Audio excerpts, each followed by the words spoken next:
Чем заменить рулетку при строительстве и ремонте? Всем привет! Вы на канале Чертог мастеров. Иногда случается так, что срочно нужно что-то замерять, а под рукой нет ни рулетки, ни линейки. Что делать в таких случаях и есть ли варианты замены? Конечно, есть. С помощью стандартных предметов с известными габаритами можно измерить и произвести нужные вычисления даже без измерительных приборов. Коробка спичек. Размер спичечного коробка составляет 5 см. Зная это, вы легко сможете использовать коробку для снятия нужного размера, особенно если предмет не слишком большой. Для больших расстояний такой метод не подходит, но малогабаритные предметы с его помощью можно без труда измерить и посчитать длину и ширину. Кроме того, спичечный коробок – вещь, которую можно найти практически в каждом доме. Компьютерный диск. С помощью обычного компакт-диска можно провести измерения как небольших предметов и растений, так и достаточно крупные измерения. В первом случае нужно всего лишь знать размер диска, он составляет 120 мм. Пользуясь этим, можно измерить длину предмета, прикладывая диск и ставя отметки, а затем посчитать общее число.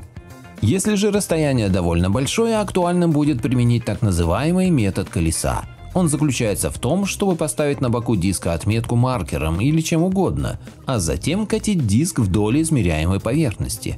При этом не забудьте считать полные обороты, для этого мы и ставили отметку сбоку диска.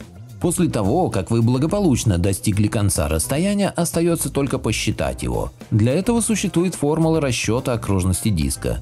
3,14 умножаем на диаметр 120 мм и получаем 372 мм. Теперь останется лишь умножить это число на количество полных оборотов, и мы получим искомые размеры. Тетрадный лист. Размер стандартной клетки тетрадного листа равен 5 мм. С помощью этого показателя можно измерять мелкие предметы, просто положив их на лист в клетку. Если тетрадь в линейку, то расстояние между линейками будет равняться 11 мм. Паспорт. В высоту этот важный для каждого из нас документ составляет 125 мм, в ширину 88 мм. Обычно паспорт всегда под рукой, поэтому метод измерения с его помощью весьма актуален.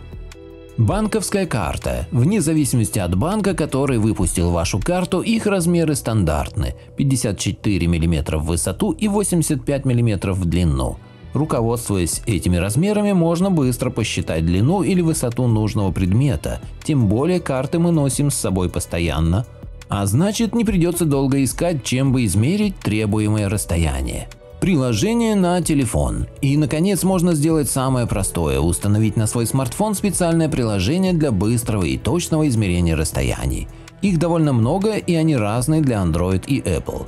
Поэтому вы можете самостоятельно решать, какое из этих приложений вам подходит, установить его и забыть о рулетке или линейке. Ссылка на статью в описании. Автор статьи Коровин Сергей Дмитриевич. Надеюсь, вам понравилось это видео. Напишите в комментариях. Подписывайтесь на канал и включайте колокольчик.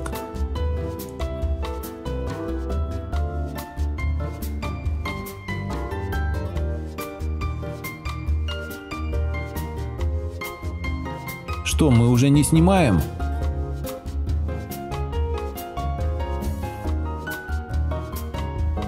Заходи к нам почаще.